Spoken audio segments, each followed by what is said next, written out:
Aquí estamos, como cada semana, acomodando el apero, imaginariamente, ¿no?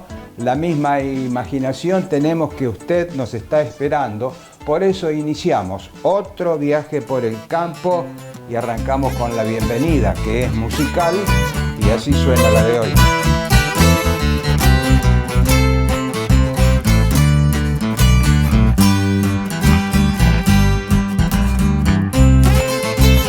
Además, metidos ya en el otoño 2025, por lo que acompañamos la bienvenida musical con estas imágenes representativas de esta estación, que con su avance en el tiempo irá tiñendo de tonos sepias los paisajes que nos rodean.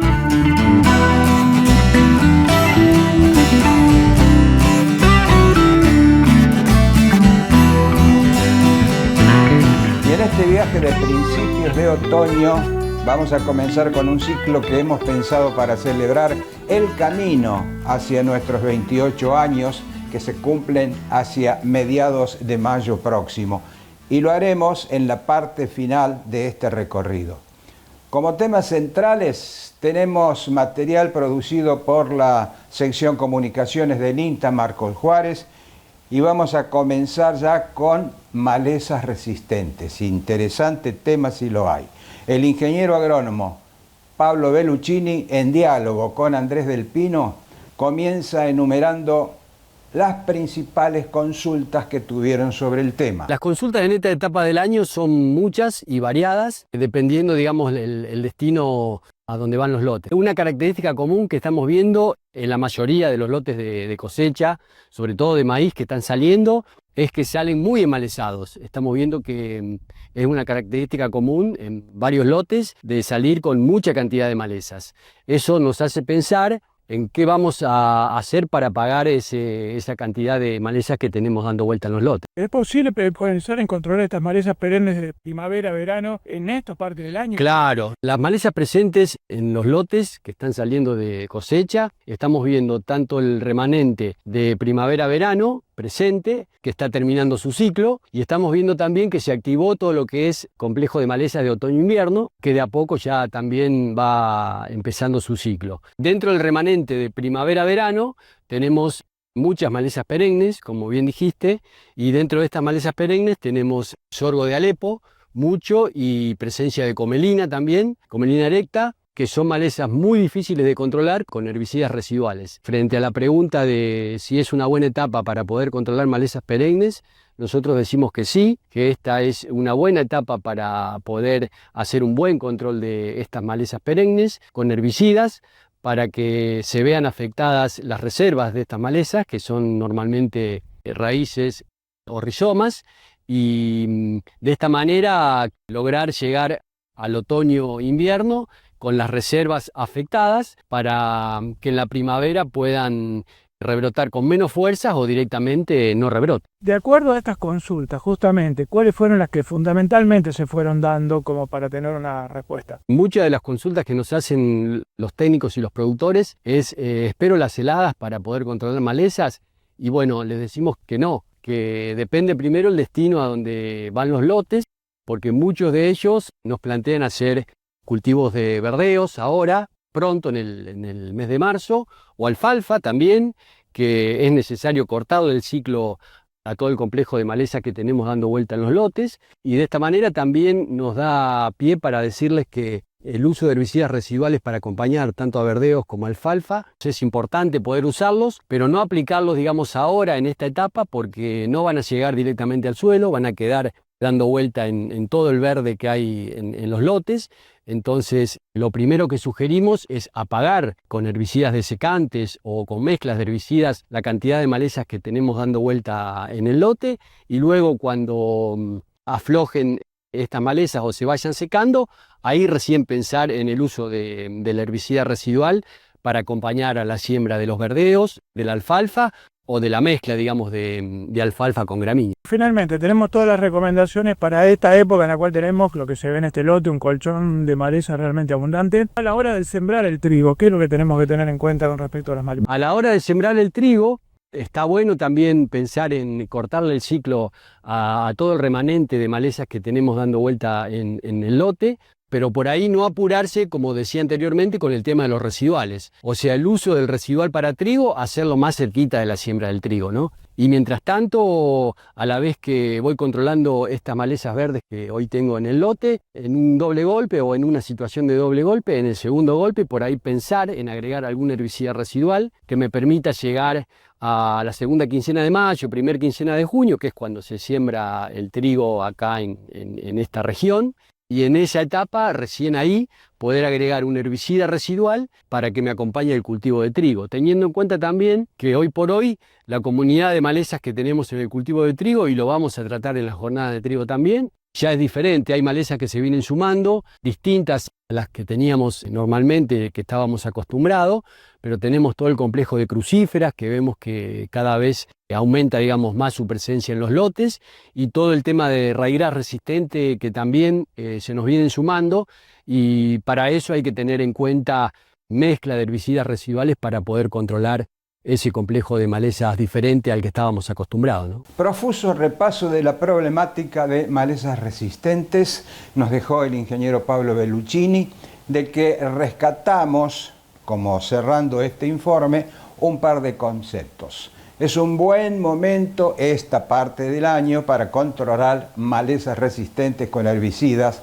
atacando las reservas, es decir, sus raíces, y de esta forma llegar al comienzo del otoño o invierno pleno con estas reservas afectadas, y que en primavera su aparición se vea menguada. También recomendó especialmente no esperar las heladas para controlar malezas. Cerramos aquí este primer tramo. En el segundo estaremos hablando de la sanidad del cultivo de maíz, que en este momento se está sacando de los lotes. Y nos vamos metiendo en el recorrido del segundo tramo al ritmo de esta melodía musical que suena sobre imágenes que nos recuerdan que comenzó el otoño. Segundo tramo en el que vamos a encontrar un detallado informe de la sanidad del maíz, que ya comenzó a mostrar algunos rendimientos. Tenemos reportes que vienen del sur de nuestra provincia de Córdoba, que aunque afectados por las altas temperaturas en su arranque, están rindiendo unos 7.000 kilos por hectárea. Y lotes que están sacando con un 24% de humedad alcanzan los 8.000 kilos. Pero lo importante es saber con qué sanidad están llegando a la cosecha. El ingeniero agrónomo Enrique Alberione, fitopatólogo de la experimental INTA Marcos Juárez, nos deja un detallado repaso, como decíamos, de lo que encontraron recorriendo la red de evaluación de híbridos de maíz. Este año, como otras campañas, aprovechando las ventajas y la posibilidad que nosotros tenemos desde INTA de evaluar híbridos comerciales de maíz, recorrimos toda la red de híbridos que el INTA Marcos Juárez dispone en distintos ambientes. Esta red nace hace aproximadamente 5 años atrás, y el espíritu de la red justamente es poner en condiciones distintas a cada uno del set de híbridos que se evalúan, para lo cual se hacen ensayos en fechas de siembra temprano y ensayos de fechas de siembra tardía. Por supuesto, en nuestra región, lo que es área de influencia de Marcos Juárez, están los ensayos de fecha de siembra temprana, y por ejemplo, el área de influencia de la Boulage, ahí se concentran los ensayos de fecha de siembra tardía. Este año hubo 14 ambientes de evaluación, 14 ensayos sembrados en San Marcos, Marcos Juárez, Montebuey, Camilo Aldao, Alejo Ledesma, todos en fecha de siembra temprana. Y de ahí hacia el sur, La Carlota, Adelia María, Sol de Mayo, Villa Huidobro, La Boulage, fechas de siembra tardía. Hubo 2 sitios, el caso de Marcos Juárez y La Boulage, donde también se condujeron ambas fechas de siembra, temprano y tardío. Verdaderamente una distribución de los ensayos que abarca distintos ambientes, inclusive distintas fechas de siembra, temprana y tardía.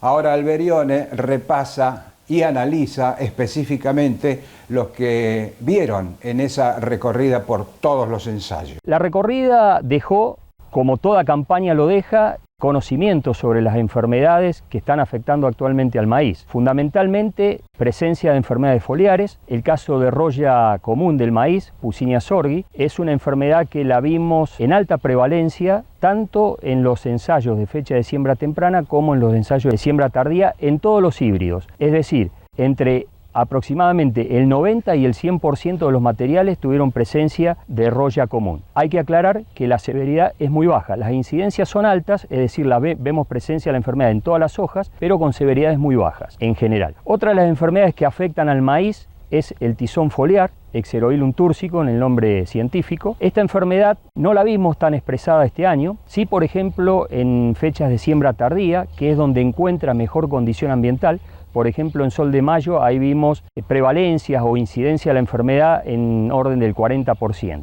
En los ensayos de fecha de siembra temprana, vimos en 7 sitios, pero con niveles de incidencia por debajo del 40%, es decir, 10%, 5%, es decir, menor presencia de la enfermedad. También vimos otra de las enfermedades que afectan al cultivo de maíz, como es el estriado bacteriano. Esta ya no es una enfermedad de tipo fúngica, sino bacteriana. La vimos bastante expresada, por ejemplo, en un sitio como fue Alejo Ledesma, que coincidentemente con ese sitio también hicimos evaluación de un daño que se da en el maíz que se llama green snap, que es un corte neto de la parte superior de la planta, del tallo. Puede ser ese corte por debajo o por encima de la espiga. Ahí realmente el problema de green snap fue importante.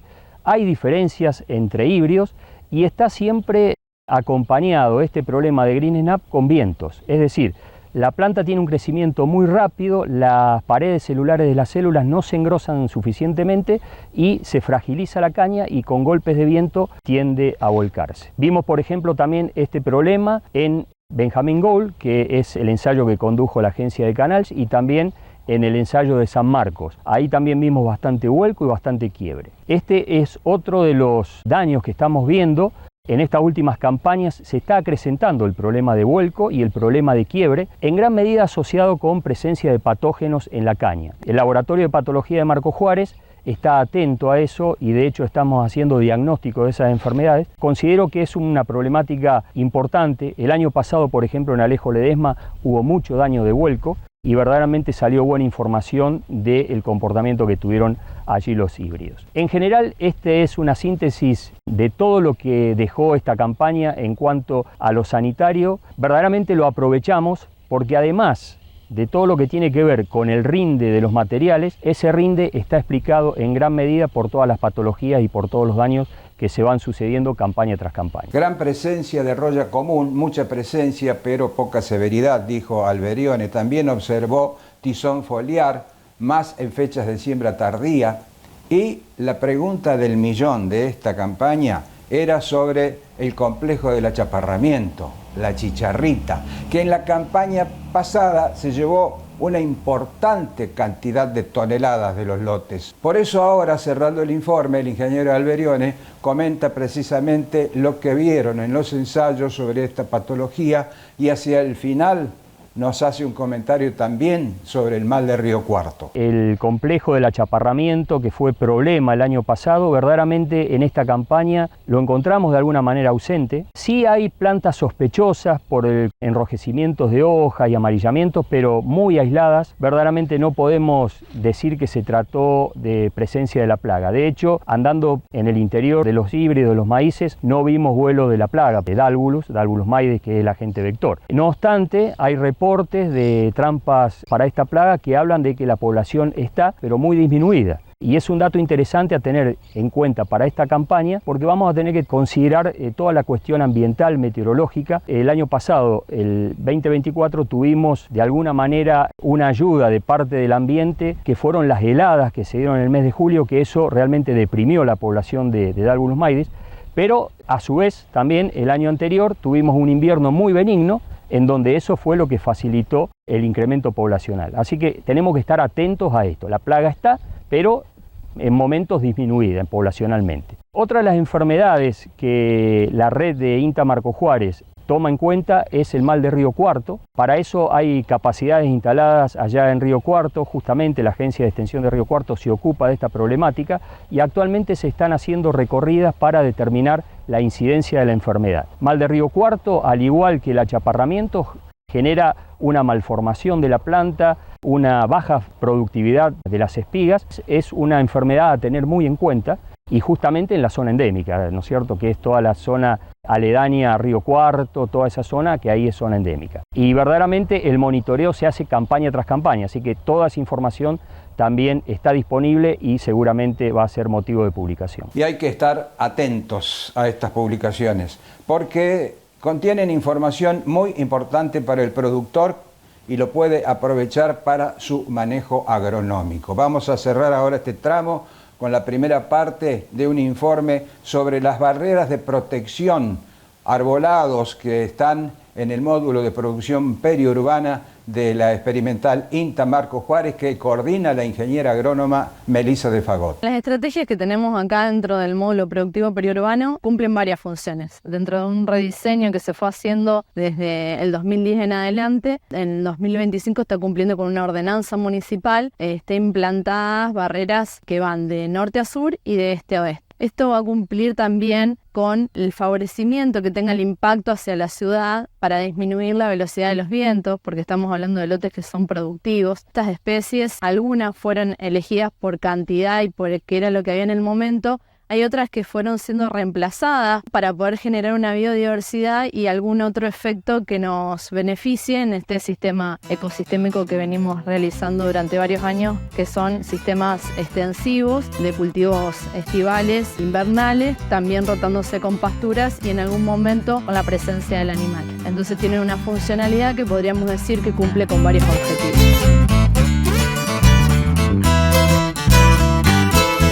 Tercer y último tramo de este viaje por el campo. Retomamos aquí el informe sobre las características de las barreras de protección implantadas en el módulo de producción periurbana en la experimental INTA Marco Juárez. La ingeniera agrónoma Melissa de Fagot comenta ahora sobre las especies que allí se implantaron. Las especies que nosotros encontramos hoy dentro del periurbano son autóctonas de nuestra región y algunas que no nos benefician pueden llegar a ser el eucalipto. Tenemos otras como son la casuarina, el fresno y el algarrobo, dando un desempeño muy interesante en cuanto al volumen de árbol que brinda, la sombra y toda la estrategia que marcamos anteriormente con esta cortina para viento, ya que tenemos muy pegado a nosotros la localidad, a nuestros vecinos. Otras especies que encontramos, pero más en la zona norte del periurbano, el sauce, líneas puras de algarrobo y espinillo, que son muy fuertes en esta zona puntualmente, y de fresnos. Son lotes que se encuentran en zonas bajas y esto nos da la ventaja de poder tener especies que se adapten a esos terrenos. Entonces el productor que se encuentre con una disposición de tener que forestar sus lotes va a poder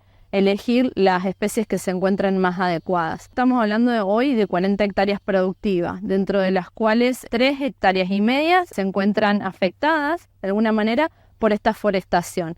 El diseño de plantaciones en 3 líneas de planta, buscando siempre que la altura genere esta contemplación en cuanto a los vientos y el impacto del mismo hacia la ciudad, pero a la vez nos genere también diferentes estadios de las plantas con la floración para los polinizadores y los especies benéficos que nosotros consideramos dentro de nuestro sistema productivo. No nos olvidemos que los árboles también generan hojas, generan flores y generan un espacio de microclima que es apto para el estudio que nosotros hacemos dentro de nuestra experimentación. Los beneficios de elegir especies autóctonas, especies conocidas como las que nombré anteriormente, incluyendo algo que no es nativo dentro de nuestra región, pero que estamos incorporando por la facilidad de mantenimiento, que es el aguaribay, es saber que son especies que se adaptan a esta zona, que cumplen una función no solo de barrera, sino también en los años que fueron llovedores, donde hubo presencia de napa en superficie, donde estuvieron los lotes anegados durante mucho tiempo, estas especies se adaptaron cumpliendo esta función de esponja para el suelo y poder de alguna manera favorecernos en esas épocas bastante complicadas para los productores. Más allá de estas utilidades hay una cuestión que tiene que ver con la regulación de esto, ¿no es cierto? Y las disposiciones, sobre todo a nivel provincial, para espacios periurbanos, pero también para lotes de producción, digamos, a nivel rural en general. Sí, la ley agroforestal de la provincia de Córdoba marcó un paso muy importante para los productores. Creo que en esta zona núcleo de la región pampeana nos encontramos encontramos con muchas hectáreas sin árboles y el árbol cumple una función muy necesaria. Más si estamos hablando de zonas periurbanas, donde estamos tan cerca de los vecinos de la localidad que formamos parte, y por qué no también pensar en los sistemas mixtos donde el animal necesita de la sombra para poder llevar adelante su producción de carne sin ningún tipo de estrés. Este cuidado animal que nosotros hablamos tiene que ver con lo natural, y si agregamos aún más los beneficios de saber en qué momento nuestros lotes tienen floración, los diferentes periodos, los cultivos con los que manejamos,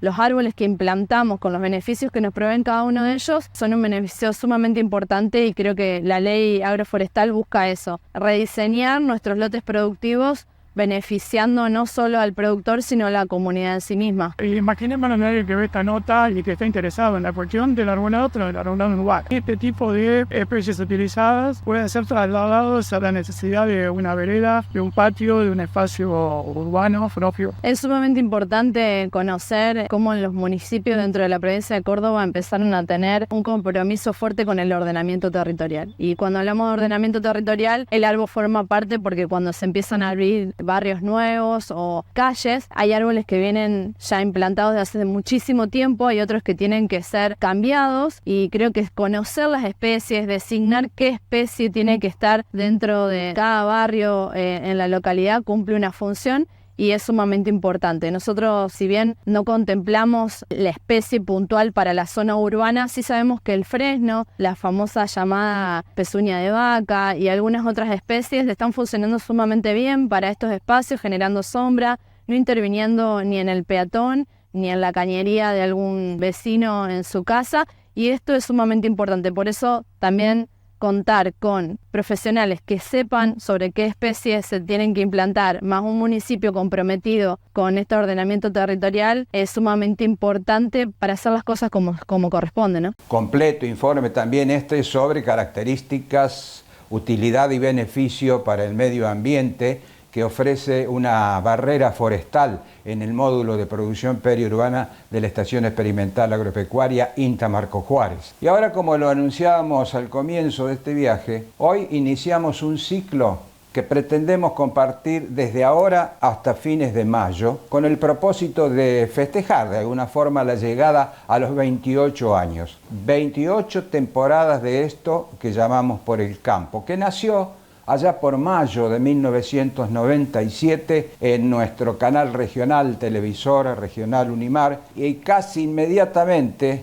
llegó a la pantalla también de Canal Rural. Y gracias a la aceptación de los televidentes, a la predisposición de los entrevistados, aquí estamos, tratando siempre de mostrar la producción agropecuaria argentina con algunas intervenciones en turismo, historias de vida, industrias, emprendedores, artesanos, cultura, entre otros temas que pueden despertar interés. Y además tratar de entretener, cosa que hacemos con la música y con los paisajes argentinos, lugares por los que en algún momento hemos andado. Sencillamente este espacio será para recordar de forma muy sintética momentos compartidos, los que iremos difundiendo al final de cada viaje semanal. Y vamos a comenzar con esto que hicimos en La Cumbre, Sierras de Córdoba, allá por febrero de 2006, es decir, hace 19 años ya.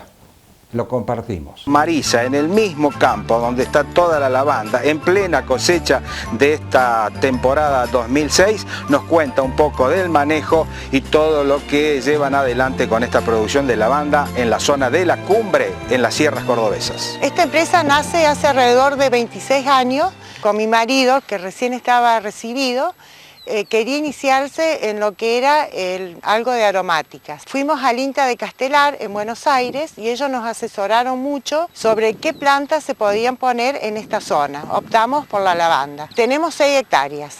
Si bien es una superficie pequeña, se hace mucha tarea en forma manual, que es como tener un gran jardín, prácticamente se hace todo a mano, menos lo que es la recolección de la flor, que hay una máquina que pasa por arriba y la corta. pero todo lo demás, lo que es el manejo de la maleza, o sea, hay máquinas, pero siempre una persona que la está manejando. Y con este recuerdo de momentos compartidos, celebrando nuestros 28 años por el campo, llegamos a la meta. Solo nos resta ver la frase que encontramos en la tranquera de salida. La de hoy pertenece al escritor uruguayo Mario Benedetti y que justamente se refiere al tiempo que pasa, el tiempo que se nos va, que queda atrás. Dice Benedetti, 5 minutos bastan para soñar toda una vida. Así de relativo es el tiempo. Realmente ha sido un gusto para mí, espero que para ustedes también. Si Dios quiere, nos vemos en la próxima. Chao.